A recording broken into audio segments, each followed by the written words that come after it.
taking a picture of us, Amani.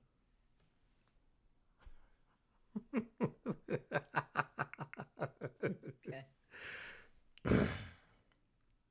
that's fun.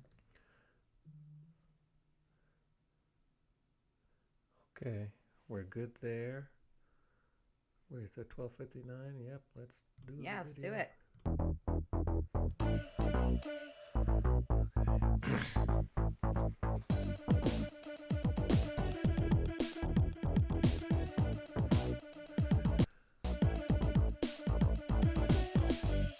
Got about a minute 20 out.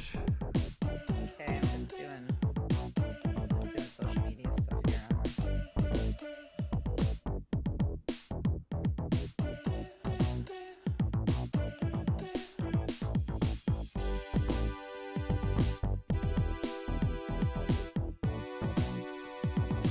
So I wore the sweater vest for you. Thank you, Amani. No, Good no, sweater vest. no hoodie today. I love my hoodies though. I do too. I know. I took my hoodie out. I curled my hair and put makeup on. Oh, I appreciate it. I'm honored. I'm very honored. Never had been before. This is a lot. Well, you said you were going to repurpose it. I so am just gonna wanna repurpose make sure it, you got the yes. best out of it. 35 seconds. Yeah, yeah, yeah, yeah. Go in there. Let's go. Let's go.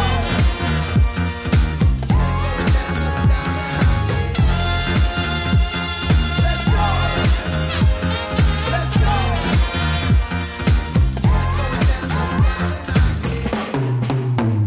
Hey.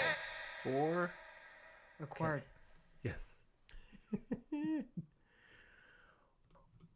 We're We're unmuted. unmuted. We're We're here. here. We're welcome back to the show.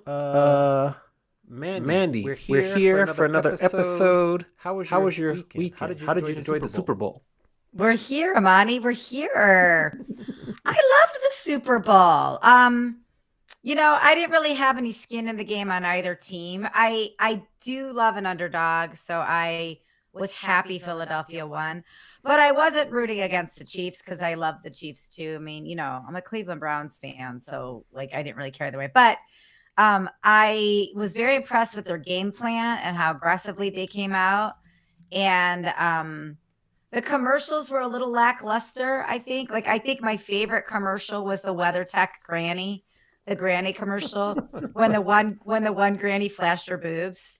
It was amazing. I might have missed that one, but okay. You missed it. It was great. I told my husband, I'm like, that's gonna be me at 90. He's like, oh God, heaven help me.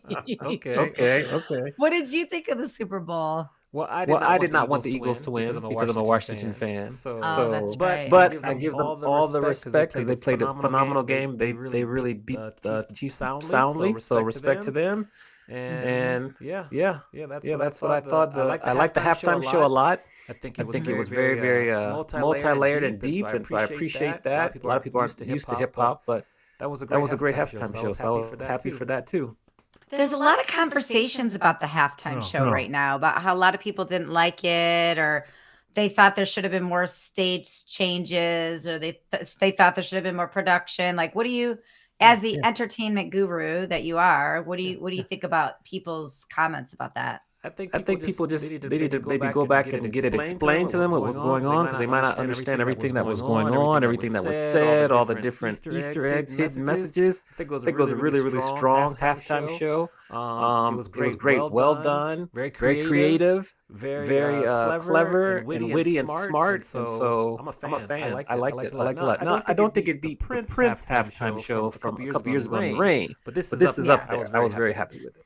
What do you think was one of the most interesting Easter eggs? One of the most clever things that he dropped? Just how he was wearing like a Canadian tuxedo, which was like a dig at Drake, and did some of the other things where Samuel L. Jackson was there, and some of the conversation he was having up there. I think there's a lot of hidden meanings there. Those were some of my favorites. And then they had the Squid Games thing. They were in the American flag. He was in the middle. It's very interesting. Yeah, Samuel Jackson. I thought that was great, and I loved how Serena was one of the Yes. dancers. Yes. That was There we cool. go. Yes. That's good. All the Easter eggs right there, all over. Yes. Mhm. Okay. So who do we have to interview today? Money. Yes. Just, I'm going to give behind the scenes for a second. okay. So before we started the show, Amani and I were going back and forth about, okay, how are we going to start? How are we going to do this, that, the other thing? And I said, okay, then Amani, the part where you normally go, who do we have today? He's like, wait, how do I say that? Which you don't do. Who do we have Right. today? But you do it. Say it again. You do it in a way, and I'll flow with it. Who do we have that's joining us today? Yes. Okay. Well, Amani, our next guest elevates the world with his unparalleled music business knowledge. He educates global audiences on how to remain resilient and brilliant with his captivating keynote speeches. He's the music and entertainment business professor and director for entertainment and hospitality management at Cal State Fullerton. That's a lot. That's a full mouthful. He is a professional speaker who rocks stages about resilience and creativity. He's a DJ. He is the co-host and co-creator of this very podcast, Adventures in Business. Yes. He's a two-time author, and his latest book, The Quiet Storm, is coming out next week. So welcome to the show, Amani Roberts. I'll give myself some applause. Whee! All right. Yes. Amani, I'm so grateful that we are doing this today. So just so the guests and the audience knows, Amani sent me his book, an advanced copy of his book, which I want to get. I am getting the actual physical book because it looks so beautiful. But he gave me a homework assignment. So The Quiet Storm, he's holding it up for those who hold it up longer. For those of you watching, he's holding up his beautiful book. Look at those headphones, those orange headphones. And all those Getty images on the front. It's so rad. Anyways, he sent me the book, and the homework assignment was, Mandi, you have 2 weeks to read this huge book, and then you're going to interview me on February 10th. And I did it. I was intimidated at first because it was so many pages, but I got to tell you, I got through this quickly. I got through it in a week. I am an extremely slow reader. And I want to tell you, this book, it was so highly interactive. So I would sit down after dinner on the couch with Scoot, and I would read a little bit. And then every now and again, I would just shout out some sort of musical factoid that you put in the book. And then there would be a song that I hadn't heard of before, I hadn't listened to a while, and then I would put it on, and then we'd hit pause, and then Scoot and I were talking. We were walking down memory lane, like talking about where we were at in our lives at that song or what was happening. So it, like, this book for me was so much more than something I read because my friend wrote it, or that because I'm doing research for an interview. It was a full week of our lives. And when I got done reading it, Scoot's like, we reading that book tonight? I'm like, I'm done. So it was, it was such a cool part of our world for a week, and it continues to be part of it. So I actually can't wait to reread it. But my question, I think my first question, because I just experienced that immersive moment of just reading it and asking questions, what was the intention behind the format of the book? Like, how did you determine the flow and format of the book? And if you could just share a little bit about the format, because there's a defined format to it. Yes. And we have to say hello to Tragic 25 who's tuning in on YouTube, and Paige. Good to see you. Hi. So the format was you give some background information about each group. Each group is a chapter. Then you highlight their Grammy nominations and wins. And then you talk about their, or you list their Billboard Hot 100 hits. Then I give my favorite songs from the group. Then my favorite samples from the group. And then we talk about after that my thoughts on the group, how I found them, just that. That was a format. We followed that for every chapter. At first, I didn't have the my take section for every chapter, but my editor was like, no, people are expecting to read kind of follow the same format through, so you can't deny them that for one group and not for the other. So when I was going through the editing process, I had to go back and add my take for each chapter. I divided up the decades for each part of the group. So part one would be the 1950s all the way to the 2000s. There's some There's some Easter eggs in there in terms of the graphics for each decade. And so that was a format, and then I used the research that I had for my thesis from grad school as the last 15%. What happened to the groups, why they disappear, and then I make a small prediction of what could happen next. So that was So that was kind of the format, and just followed all the way through, consistent, because just as you said, people kind of expect to read and get the same information for each chapter. We're creatures of habit. So yeah. And I like that. I also liked you had a little emoji next to the hot takes and your little emoji next to the sampling. I just like the consistency actually was really good. So tell your editor, good job on that. Because then I found myself being like, what does Amani think of this chapter? And then I'm looking at the bottom. So I kind of got in that same rhythm of it, like think a regular reader. And then a small little touch for the emojis that I made sure we put them in color. Like we have the fire emoji, it's in color. We have the heart, it's in color. Those are extra little ads I had to add to the book. There was just little touches there. I like the color. That's good. Yeah, because it's a colorful read. It's a colorful read and all the awesome stories. Okay, let's talk about the title.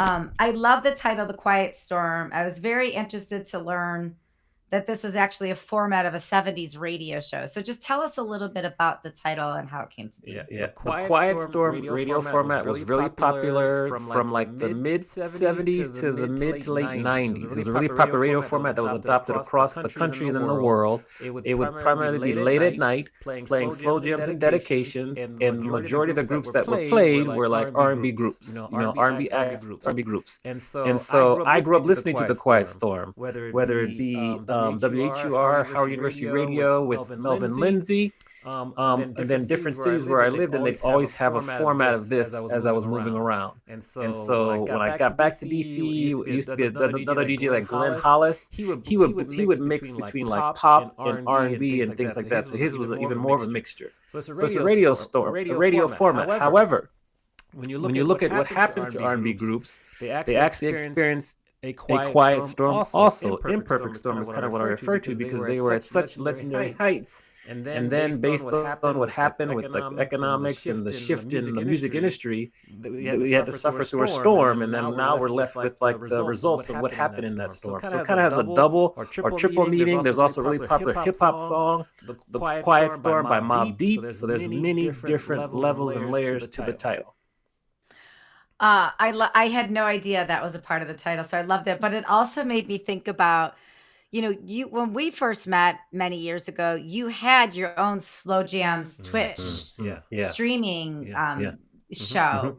So was that modeled after The Quiet Storm too, or talk a little bit about your Slow Jam show? Yes, my Slow Jam show was on Twitch. It was Sunday night Slow Jams. It was The Quiet Storm, and it was absolutely modeled after this. Also, don't forget that Smokey Robinson has a song called Quiet Storm 2. So that kind of brings everything full circle. But yes, the Slow Jam show on Twitch was modeled after this. Slow Jams, request dedications. I tried to recreate it as best as I could. I love that. Now, okay, you mentioned a couple moments ago about the sampling. So your take on the samples in the book, I think is really interesting. That was fascinating for me. I didn't realize that so many R&B songs have been sampled over the years up until even current music right now. So like even the one that I love, the example that I love was the Tupac, I Ain't Mad at You.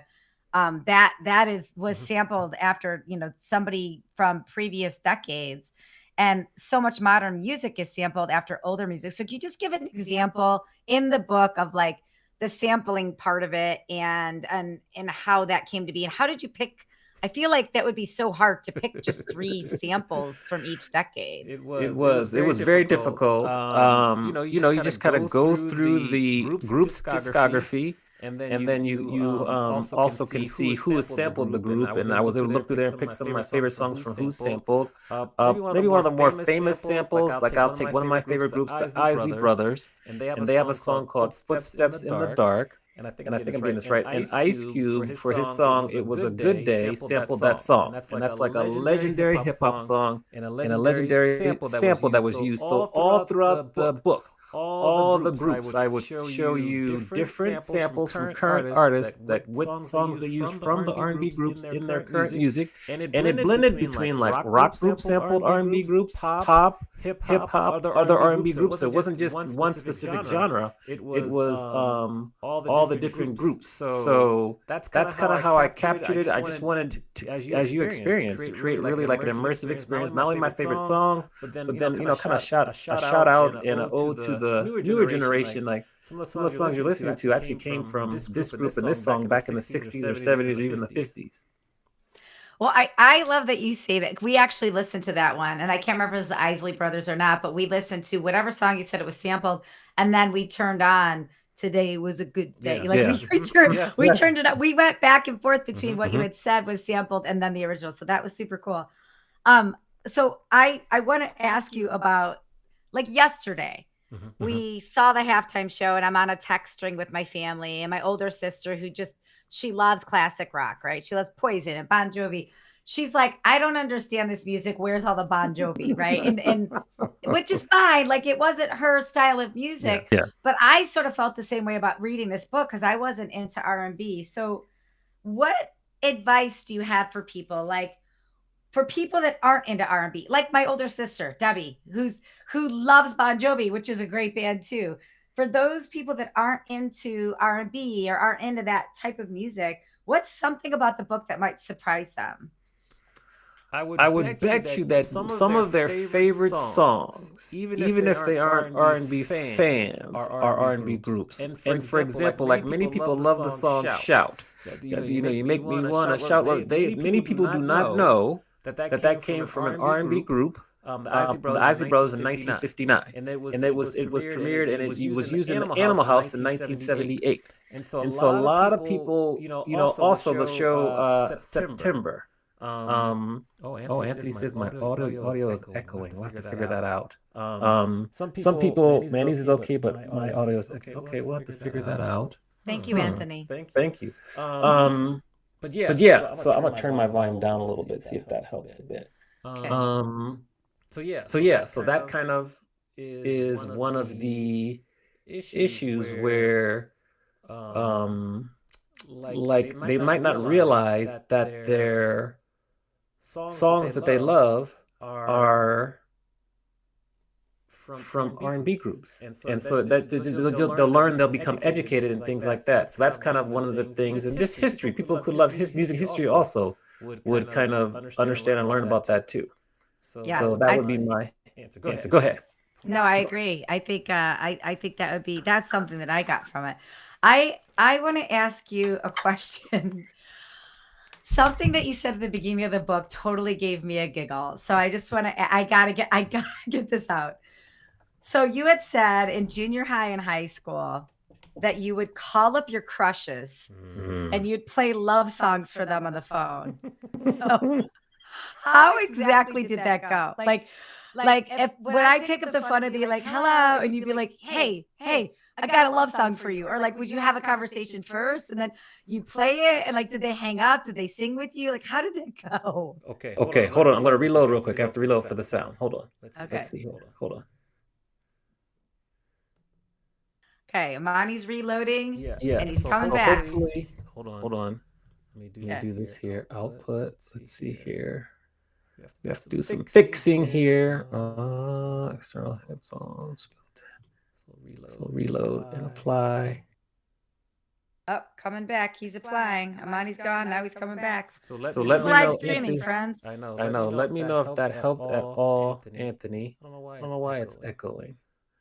I don't hear you echoing. I know, but it could be on the thing. So let's see if any of that helped, Anthony. Let us know. And let us know in the chat. We'll kind of keep cruising along. I'm trying to change some of the sounds here. I don't know why. Yeah, and if anybody, while Amani's working on his sound, if you have any questions about this book, writing a book, the music industry, drop your questions in the chat so we can ask Amani live and we can get his feedback live. Yes. So let's see here. Let us know if that helped at all. And yeah, we'll see. Oh, we got some live feedback there. We are getting live feedback. Yes. He said the sounds were weird all around. Really? Huh. Yeah. Okay, let's look here. We'll figure this out. Oh. Just turn on microphone. Huh. It's weird all around. We'll see here. Yeah, of course, this one. Output. Hold on, let's go here to sound. I think it's okay. I think we could just keep going as long as you can hear us. Yeah. And if anybody else is listening, let us know what it sounds like to you in case there's something going on with Anthony's computer or his audio. Maybe it might be just there too. So still one echo. Charlie says experience. still echo. Huh. Well, we gotta fix this. So it's still echo. So Oh, Mani, we can't hear you at all. yeah, you can't. Okay, hold on. Let's see here. Amani just left. Now he's back. I'm back. Yeah, can't hear you at all. Let's go to sound. I don't know why. Sound. This is live streaming, live friends. streaming, Live productions, working through it. Let's go here. There. Okay. So can you still can't hear me? No? Nope, Okay. I can't hear you. I could see your head moving. You can though. see my head moving, but not here. Hold on. So input there. So does that Can you help? hear me? Yeah, I can, Oh, yeah, yeah. I can hear you. So that helps. I can hear you. You can hear me Yeah. now? Okay, so hopefully this let us know if we still echo there. Otherwise, we gotta figure it out. Okay, sound better now. Okay, good. Okay, awesome. Thank you for the feedback. That was live. Now, Yes, you were yes, it happens asking. live. I know. You were asking about the. When I was younger, I would call up my crush, but I might say this is a dedication from Amani, or I might not say anything, and I would just play the song or whatever, and then I get scared and hang up. Wait, and then you would get scared and you would hang up? After the song was over, yes. Wait, so obviously this is before caller ID. So they did. Well, was there any like feedback? Were they like when they saw you at school the next day? Were they like, did they like it? Were they like, why did you call? Like, how did that go down? They knew it was for me. This was right on when caller ID was being introduced. So sometimes you know, it was just exposed, but I didn't know. We didn't know about Star 67 back then. So yeah, you know, poorly executed strategy with the best intentions and heart. You know, as the goal. So yes. It is so sweet. When I read that in the book, Scoot and I, we role played it. I'm like, Scoot, like play this out. Like, I'm gonna pick up the phone, and what happens? And he's like, do you hang up? Do you say right away? Like, how does it go? Yeah. But I was like, if somebody had done that, that would have been so sweet. I also might have been a little freaked out if I was like 12, but like, I just thought that was a really cute. I thought that was a really cute story and pretty cool that you were vulnerable enough to share. I know. I put it in the book for everyone to read. Like I'm having second thoughts now, but it's too late now. Don't. I think it's so sweet because we all did that weird stuff. We all you know, tapped our crushes on the shoulder, chased them down. We did weird things when we were kids, right? I just thought that was super cute. We all had it was high school too, so we weren't 12. We were like 13, 14, 15, 14, 15, 16, 17, so it wasn't too young. So, as long as it wasn't last week, Amani. Yes. No more. Okay, good. That's good. Okay.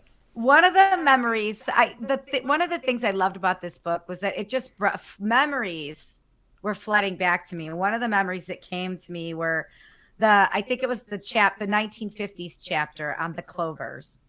And it talked about Love Potion number 9, the song Love Potion number 9.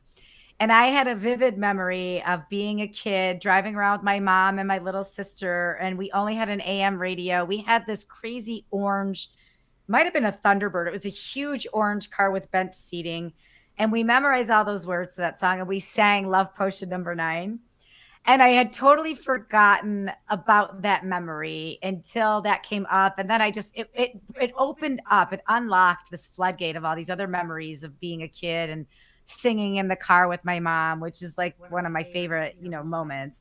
So while you were writing this, what memories came up for you while you were writing the book that you might not have thought about for a while and you might have had locked in the mind bank? That's a good question. I would say echo is back. I would say Memories that came up. Ooh, of course, like in the 90s, college memories, like when we were in school, so things like that.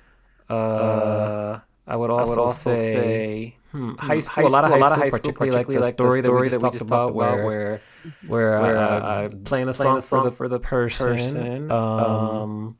I also have memories of listening to Destiny's Child driving down South Beach and in Coconut Grove in Miami, because that city was hot then. So that would be a memory. And what else? Those are probably there's so many. I remember at a Marriott holiday party we had karaoke, and one of our chefs sang some Temptation songs. That was a memory from that. So just different ones like that. Yeah. That's fun. Yeah, I love that. That's great. One of the memories flashing back were one of the great things about this book. Another interesting part of the book is you talk a lot about crossover musicians that go from one genre to another. And I know we're seeing that again, like with Beyonce crossing over to country, or Taylor many years ago crossing over to pop from country. So can you just explain a little bit, just a little music business behind the scenes terms of what a crossover artist is and what impact that has on the business? Usually a crossover artist is an artist that started in one genre. And then they create some music, or they collaborate with another individual where they cross over into another genre, which is another genre. So it could be like Taylor's from country to pop, Beyonce's from like R&B pop to country. Someone could go from hip hop to R&B. It's like they're kind of going back and forth, like they're kind of skiing on a slope, back and forth from different genres. And they make an album. Post Malone, I think he made like a country album too, or something like that. Different artists are tapping into different genres to widen their audience and to spread their appeal and to find new listeners, new lovers of their music, and just broaden their reach. And that's would be my definition of like a crossover. Do genres like that? Like, how do different genres feel about that in general? Do they welcome that? Do they not like it? Are they like, get out of my lane? How does that go in the business? I think traditional people that love a genre do not like it. The traditionalists, they want the genre to stay pure, but the way the music industry is now, there's tons of crossover. I mean, yeah, Kendrick Lamar and Taylor Swift do an album or a song together. So there's numerous crossover because artists nowadays kind of understand that it's all about broadening your audience. And that, you can have a certain size audience within your genre, but if you want to really grow and expand, you're going to need to maybe cross over to a different genre or a different artist who might be more affiliated with that genre. And that that will help. And so the traditionalists might not like it, but the newer artists and newer more in tune and in vogue producers and not purists, but people within the genre are more open to it. Okay. Yeah, that's interesting. I don't know how I feel about the crossover. I get it from a distribution standpoint. You want a wider audience. But I also think there is something about staying in your lane and just getting really, really good at the one thing. So I don't know. I don't know if I have an opinion on it. Yeah. Niching down. Yeah. Okay. I want to do flash fire with you. So I want to go decade by decade. And I'm just going to say a decade, and just off the top of your head, which band jumps out at you most? Which R&B band jumps out at you most per decade, and why? Okay. So I'm going to start with 1950s. The 50s, Frankie Lyman and the Teenagers. And really it jumps off at me because the story I share in the book about how they were really loved by all groups of people, not just R&B fans, but like racially, they had a large following from like white people also, and they got in trouble at one of the shows because they actually danced. The lead singer danced with a white female. And like within 21 days or a little bit of time after the show was canceled, it was just a huge uproar. So they kind of broke barriers unknowingly. And they had a young, I think it was 12 or 13-year-old lead singer when he first started, and they kind of took the world by storm. But then they kind of fell victim to like drug abuse and disputes and stuff. So they are the ones that stand out for the 1950s. Okay, that's good. Good story. Little Easter egg to learn more. Okay, 1960s. The Supremes. The Supremes from 1960s. I love to share the fact that initially they didn't want to sign the Supremes. Motown didn't want to sign the Supremes. Then they did. They only allowed them to clap their hands on songs. Then they were allowed to sing back up. Finally, they were able to have their own songs. Their first 8 songs didn't do well. So they got the nickname the No Hit Supremes.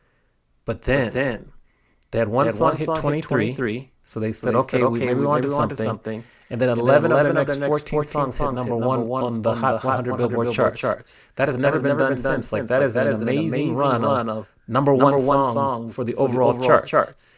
And so they stand out because it's a female group. They did well across the Billboard Hot 100 charts, and they had to stick with it because they were. I mean, imagine how humbling that is. You have a group, you all sing songs, you have a deep catalog of songs, but we're only going to let you clap your hands on the songs. Like, I can't imagine. Like, that's like, here's what you're really good at, but why don't you just stand back there and clap your hands? But they stuck with it. Yeah, they stuck with it, and yeah, so that's what stands out from the 60s. Yeah. That plays into your resilient and brilliant. I mean, how resilient do you have to be just to clap your hands for a while? Yes, and one of my examples. Yes. Yeah, then the Supremes were born. Okay, I'm going to fast forward to the 80s. Oh, no 70s? Are you going to come back to the 70s? I can do 70s. We can do 70s. Well, the 70s, I would say the Isley Brothers, just because they're one, and I say this fact, and people are still shocked, they're the only group in history to have a Billboard Hot 100 hit, top 100 song in 6 straight decades. That's never been done before. I don't think that'll ever be done in the future again. But, from the 50s, 60s, 70s, 80s, 90s, 2000s, they had Billboard Hot 100 hits. Unprecedented. And they continue to make music, and they continue to tour. So I always love to mention them. Yeah, that talk about just having standing power and stamina to go through all the decades. Yes. Okay, 80s. New Edition from the 80s. They're my favorite groups. I kind of start the book off with telling a story about how I was waiting for the radio to play Candy Girl. New Edition was one of the groups that was the soundtrack to my younger self. I used to play that Any Heartbreak album, walking to and from school. I know all the songs, all the orders, and it's just a phenomenal album. And New Edition for sure in the 80s, for sure. Okay, and something you talked about, New Edition, they've never won a Grammy. No. How do you feel about this, Amani? So so when people ask me what were some of the most surprising facts that I learned about in the book, New Edition never winning a Grammy. Still, even any of the members haven't won a Grammy yet. It can still change. So that shocked me. The Jacksons, 5, never won a Grammy. In Vogue, popular female group from the 90s, never had a number one song. They always reached number 2. But in terms of, I get ahead of myself. In terms of New Edition, like that right there, that was still shocking and it's disappointing. But you never know what can happen. That can always change. I could hear the outrage in your voice when I read that. You were outraged that New Edition had not won a Grammy. That's how you know the writing's good. Right. You could hear somebody's actual voice in it. Outrage, exactly. Yes, outrage for sure. Okay, 90s. So 90s, let me think here. It's a tie between SWV, Jodeci. Those are probably the two from the 90s. They might not have been the most popular, but SWV for sure. I still have my Lime Green CD from theirs that came out in 92 or 93. And then Jodeci was just a different group that could sing, but they were maybe tougher than the smooth and the nice guys from Boyz II Men. And they just had some songs they could sing. It was amazing. Yeah, and they were styled by P. Diddy at the time, right? Am I remembering this right? Like a young P. Diddy who was styling them and helping them come up with their It worked. Yeah. Okay, 2000s. 2000s, there weren't that many groups. Like Destiny's Child. And then I put Outkast in the book because they crossed over. Speaking of crossovers, from purely hip hop to like a lot of R&B, particularly later albums. And so But Destiny's Child, just say my name. The run of albums they had was great, and they just did well. I'll never forget. I think it was Jamie Lynn. What's Jamie Lynn Curtis? What's the actress's name? Jamie Lee Curtis. At the Grammys, when they won, she started singing a song, and the winner is Say My Name, Say My Name. She said Destiny's Child, and I'll never forget that, because that's the impact that they had. People knew that song. That was a popular song. Why do you think Destiny's Child is one of the great last R&B groups?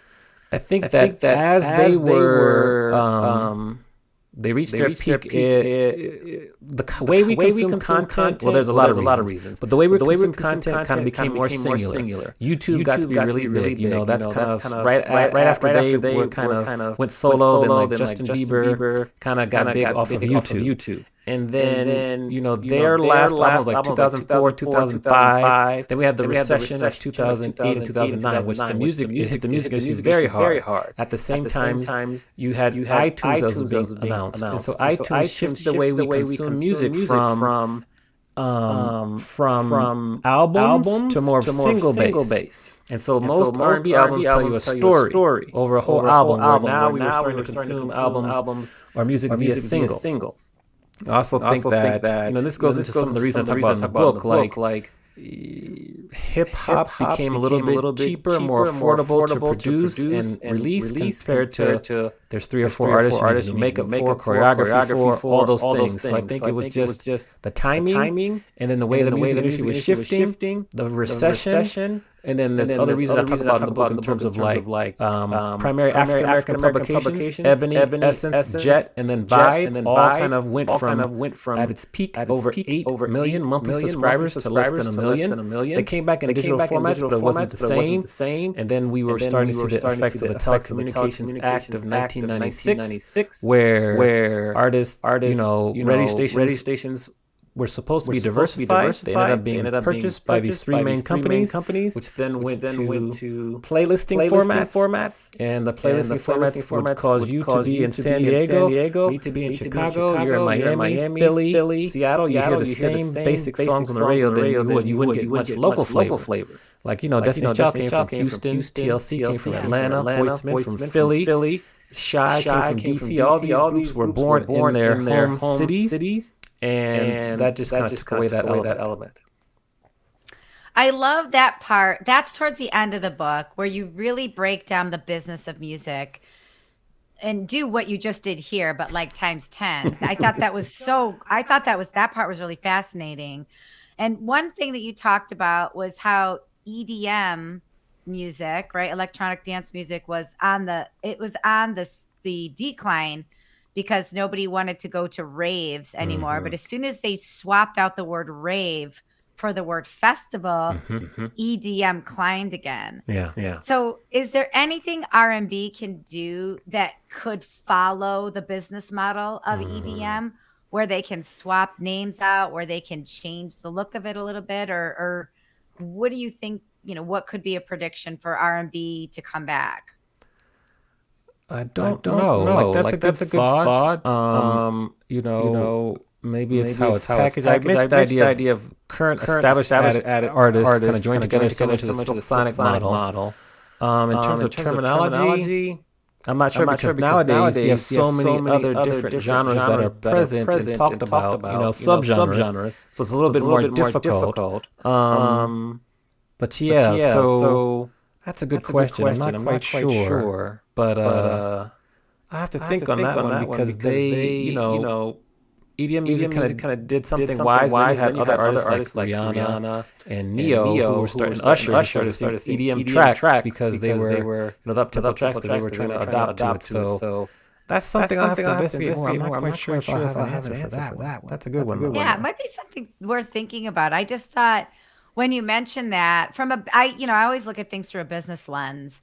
And I thought it's still the same music. They just changed a word out. Like there's got to be, from a business case standpoint, a way, if R&B is so impactful as we know it is, there's just got to be a business case that could be made for the switch to be flipped the other way, right? Yeah, so that was just a little nugget that you dropped that's made me think a little bit about it. and I appreciate that part. I thought that was cool. Yes. Okay, there. Before we flip the script, there's so many stories in this book, like the story of how the midnight train to Georgia was actually a story about Farrah Fawcett taking a midnight plane to Houston, and how the story of the miracles and how the tracks of my tears were written, and Earth, Wind, and Fire changing up their whole live performances by just bringing David Copperfield on stage and being a magician. So, like, there's story after story after story of how they've changed their business and became resilient and brilliant. So, how did you go about picking the stories, and what stories were left out? Ooh, what stories were left out? I don't know if I left out many stories, but I just tried to find stories that were surprising to me that I had not heard of or didn't know, and stories that people in the audience could relate to that would give further context to the group that we're reviewing. And so that was it. Even just listening to the groups being interviewed by other people. That's where I got the Whisper story from. That was also part of the research. There's a lot. So it just was trying to find a good story for each group, whether or not it's how they got their name, how they got their big break, who discovered them. Because I think it was Gladys Knight who was the first person who referred the Jackson 5 to Motown. Like, that's not too common. Or like Jimi Hendrix used to play guitar with the Isley Brothers and stayed in one of their houses. Like, that's not common knowledge. People don't really know that. So to find stuff that's like, ooh, I didn't know that. And that would help people who are R&B fans be like, oh, I want to learn more, because I knew all this about a group, but I didn't know that. And just different stories like that really caused me to pause, like, oh, I got to dig into that a little more. So it took a lot of research. Even how the Gap Band got their name for the streets in Tulsa, Oklahoma, which was based off of the fires and what happened in the early 1920s, where the story kind of Black Wall Street. Like people might have heard about that, but most people might not know that the Gap Band is for like the Greenwood, Archer, and Pine streets in Tulsa. Like, that's not common knowledge, but people should know that. So that's kind of why I made the decision. I don't know if I left out many. I'm sure there was a lot of stuff cut. But the stories pretty much stayed. You're not allowed to have lyrics. So I had to cut out a lot of lyrics in each chapter. But the stories, I think so.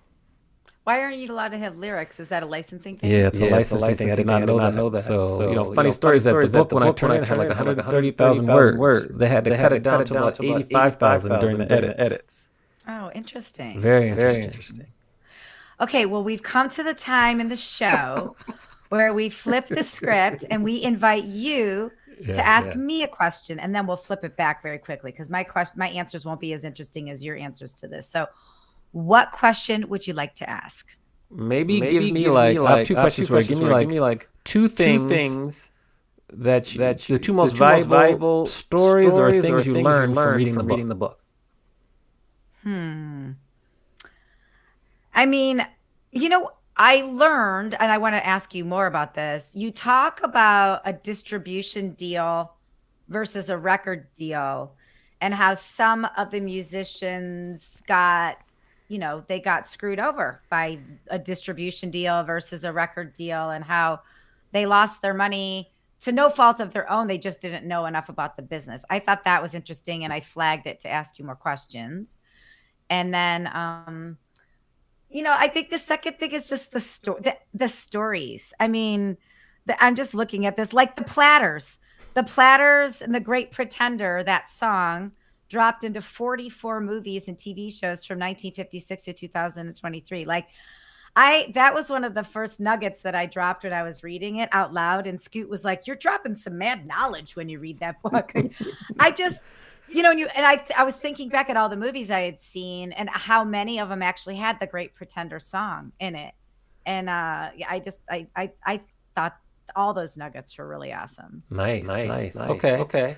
My final question would be, or the next question, like if you were in my shoes, how would you use all this research in this book that I've written to like strengthen my thought leadership, more speaking opportunities? Like, how would you use this to propel your business if you were in my shoes? Well, I mean, that leads to my next question. Is like your main keynote is about resilience and brilliance in business, and you've got the receipts. You've got hundreds and hundreds and hundreds of pages of a book and research that you did that is about resilience and brilliance in business. Like I would just use that to tell stories and stats in your keynote speech. You already do a great job in your keynote speech when you talk about the Supremes and you talk about Cool and the Gang and you talk about David Copperfield getting on stage. But I would just go even deeper on the resilience and the brilliance. And I would make sure when you're delivering these keynotes to companies that you're letting them know, like your business is vulnerable, just like R&B was vulnerable to becoming obsolete. And, if you forecast this and stay ahead of this, here are things that you can stay away from that won't make you obsolete, like the R&B, genre has become, or something like that. I think it's a great business lesson. You drop the receipts in the whole book. I would just use it. I would really share it over and over again. Okay. Yeah. Thank you. Yeah. So with that, I want to ask you, like, that is your main keynote, resilience and brilliance in business. And what are the business lessons that you learned from this that you might say, okay, well, running my own business, or when I'm sharing these lessons in my keynote, like here are my lessons I learned. So resilient and brilliant, seven keys to creativity is kind of the main keynote. Seven real lessons. One is to take creative risks. The second one is to collaborate with others. Be persistent. Practice resilience. Embrace failure. Reinvent yourself and stay curious. Those are like the seven lessons that we talk about that any business can use, and it will allow you to increase your revenue significantly. I love that. I love how you just rattle them off too. Well, have a list here. No lie. I listed here, so I don't forget it. You don't have to tell me that. You just say, yeah, I got him. I got him. I got it. I want to ask about diamond status, because you talk about diamond status. So what is diamond status, and what are we going to find shocking about diamond status? Okay, so diamond status is 10 million units sold. Now I gotta figure out how many units they qualify for a stream. It might be 1,000 or 100 streams, but it's 10 million units sold of a particular album or a single. So for R&B groups, there are only two R&B groups that have ever earned diamond status for an album so far. Only two. One female, one male group. TLC is the female group. They got it for Crazy Sexy Cool. And Boys to Men is the male group. I think they got it for two. Their album two. That's a very rare group. Only two female groups in U.S. history have earned diamond status. TLC and the Chicks. And I gotta check. I think there's been a more male groups, but that's diamond status. That just shows you record sales, album sales. Really hard to get to. But that's pretty rare, and that's what diamond status is, because it goes diamond, then after or before diamond is platinum status, which is 1 million, and then gold is 500,000 units. When I read that only two lady groups in all of genres have ever earned diamond status, I was shocked by that, because I was like, what about Lady Gaga? What about Madonna? What about Pink? What about... Well, those are singular acts. These are groups. Okay. Those are groups. Oh, you're talking about groups. And then the Spice Girls earned it for being UK based. So they're UK based. But these are groups. So there's been a lot of female groups out there, and only two. Okay, so groups. Okay, so Chicks. Okay, so Chicks TLC, and who's the other one? TLC. Okay, interesting. Okay, let's go back to that burning question I had. The difference between a distribution deal and a record deal, and how can these harm or help artists? Well, a distribution deal would primarily mean that you are producing and you are creating the album on your own. But you need a company to help you distribute it to all the other stores, platforms. That's a distribution deal, making it very simple. A record deal means that the record company is giving you an advance to help you create an album and help you promote the album. They might even tour support also. So a record deal is more extensive. They probably will also include a distribution deal in that. So a record deal is more encompassing than just a distribution deal. A lot of independent artists will still sign a distribution deal with a label to help with the distribution of their album and singles. That's the difference. The challenge is that, particularly back in the day, artists and groups didn't get any songwriting credits, and they didn't own any of the publishing. The publishing and the songwriting credits is how artists get paid forever. Like you see how that song, The Great Pretender, was placed in movies from 1950s to 2023. Whomever owns the publishing and the songwriting gets the majority of revenue, almost all the revenue for those placements, which are called sync placements when they're put in movies, synchronization licenses. But if you don't own any of the songwriting, you don't own any of the publishing, you don't get any of that money. This knowledge was not really common knowledge. It was gatekept, particularly back in the day. So artists and groups didn't know. And so they were just giving away. They were just singing. They wanted to hear their song on the radio. They wanted to sell some albums, go on tour. But they didn't understand the business of music, where they need to secure these assets and make sure they have some ownership rights so that they could then get paid for years to come. But also remember, back in the day, it wasn't really like movies were still relatively new. The laws were a little different in terms of like if a song was placed in a movie, how much would you get paid? It wasn't as common knowledge as it is now. But even still, they just didn't own their proper IP, and it just came back to more disputes, more groups breaking up, more people going bankrupt. I mean, TLC went bankrupt twice. They didn't own their name, didn't have any songwriting credits, didn't own publishing because they didn't know. So that's why one of my missions is to help close the knowledge gap, so artists of today understand the businesses and make the proper decision. You might need to sign with the label if you want to get promo and get payment engine. That makes sense. Or if you kind of have a loyal fan base already, maybe you don't need to sign with the label because the label, you can still move enough units and get enough sales that you can support yourself. But the key is to have the knowledge. You can make the best decision possible. And that's my goal, is to kind of close the knowledge gap.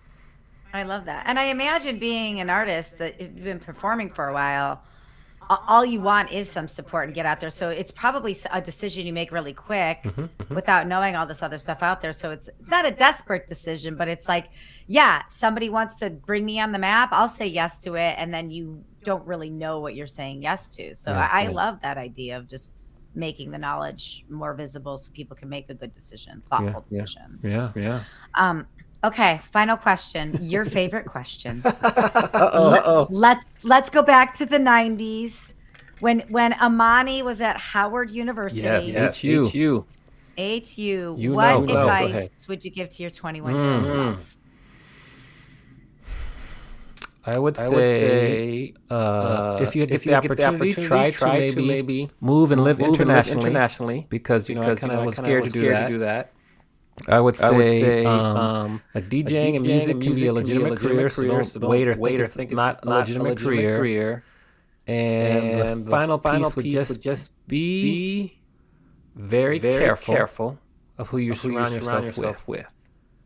And just really be selective in terms of who you surround yourself with, their energy, and don't let the fear of being alone or growing old alone affect your decisions. Ooh, that's a good one, Amani. That's a good one. I love that. Surrounding yourself. I've got my little quote up here. Surround yourself with people who want to move their lives forward in a productive and joyful way. I have it. You said it. I have it right here. It never leaves. It never leaves. Yeah, I see it every day. Got it. How can we support you and lift you up as you continue your book? So tell us about the book. Comes out next week. Tell everybody how they can get the book and how can we support you. Yeah, the book comes out on February 18th. So you'll pre-order, go to thequietstormbook.com, pre-order. If you want multiple copies, you can get it in there. Share this with any music lovers, any history buffs that you think would like it. And then just continue to spread the word and join the Quiet Storm movement, as I say. And that's how you can help me. Thank you very much for even thinking to do this interview and to doing all the research and reading it and giving your feedback. It means a lot. The book took 4.5 years. So artists and creators, we're sensitive about our stuff. So just thanks for reading, giving me your honest feedback. Because if you weren't feeling it, you wouldn't have said all these things. So I know that's true too. So thank you. Yeah, it invaded our life for a whole week, and it was a great invasion. Yes, It yes, was yes, yes. it was fun. And I, for those of you listening, I have seen Amani's resilient and brilliant keynote speech. It's so good. So if you're thinking about a speaker, having somebody from outside your industry talk about how one industry wet rose and fall and the things to do that might help your industry is actually really impactful. So I thought your keynote was great, and now you've got even more stories and Yeah. stats behind it. So I'm excited to see you get on more stages this year to tell it. Me with too. your keynote. That's the That's goal. awesome. Yeah, me too. me That's too. the That's goal. the Yeah. goal. Yeah, Yeah, yeah. it's awesome. Well, thank you for being here, Amani. And I can't put you in the green room because I don't know how to do that. That's your job. But I can say next week. Before we do that, let's give you a round of applause for being here. I think I turned the applause off though, so I turned the applause for the sound. Okay, that's okay. Yeah, so thank you. We'll just give one of these. Yes, We'll do a Supreme's hand clap. Yeah, We'll do a hand clap, a Supreme style hand clap. And next week we have Annette Gregg, who is the president of the Society of Incentive Travel Executives, and a friend of the show and a friend of ours, and just a thought leader, a huge leader in the hospitality and travel industry. We're really honored to have her on the show. And so get ready for that next week. And thank you to everybody for tuning in today, for your questions and your feedback about the Echo. And please rate and review and follow the show. Follow us on Instagram, drop comments on Instagram, follow us on YouTube, and we'll continue the conversation. And don't forget, pre-order Amani's book, The Quiet Storm, right now. As soon as you're done listening, go to Amazon and order it right now. Yes. Awesome. Thanks, everyone. We will see you all next week. And thank you for tuning in. Don't forget to rate, review, and subscribe. And with that, take care. Bye.